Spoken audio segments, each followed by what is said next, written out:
I was the very first one that discovered Area 51 by accident. I did a lot of my original flying out of Van Nuys, California, and at Monday morning, we'd all watch these 3 Lockheed Constellations take off from Burbank Airport and disappear into the Netherlands. And then Friday night, we'd watch them come and land. And what they were doing is they were taking the workers up to Area 51. I was living in Las Vegas starting in 1973 and got to poking around, and eventually met a friend who was flying people up to Groom Lake, and he told me the existence of Groom Lake. And then later I met somebody who said that he worked up there in the Nevada test site but no Area 51 stuff. And I thought, Area 51 stuff? What could that be?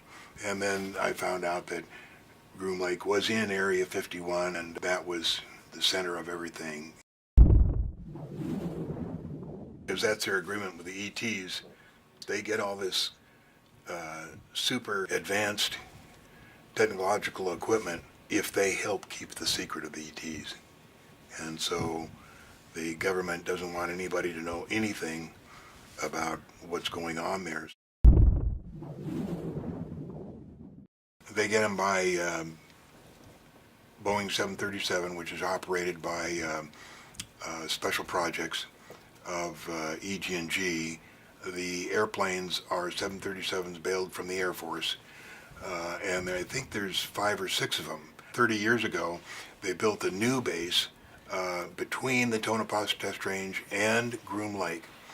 And this base is called Sandia. There's about 2,000 people that work there, and they couldn't get more airplanes because people would wonder why they needed more airplanes. They couldn't use buses or cars because it's too far and it would take too long. So what they came up with was a high-speed maglev train that goes underground from McCarran Airport to Sandia. It starts actually under the Luxor, it goes to the Bellagio, and then goes to Sandia. Now the reason it starts and has 2 stops at major casinos is because there's a lot of parking space, and they can park a lot of people in these parking spaces. One of the disasters that happened in 2004 is when they were building a new section of track under the Bellagio, they happened to hit the main power grid for Bellagio, and it knocked out all the power. And of course, this is a disaster for a casino. Hitting the main power grid, there's no saving it, it's gone.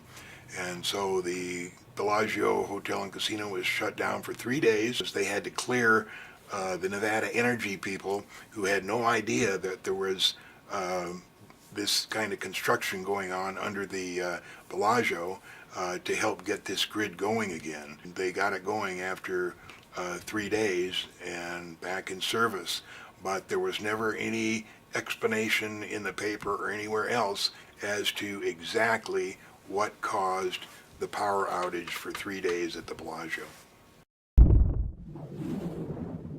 In 1990, the main question of anybody that worked up at the test site was, do you know John Lear? And have you ever talked to him?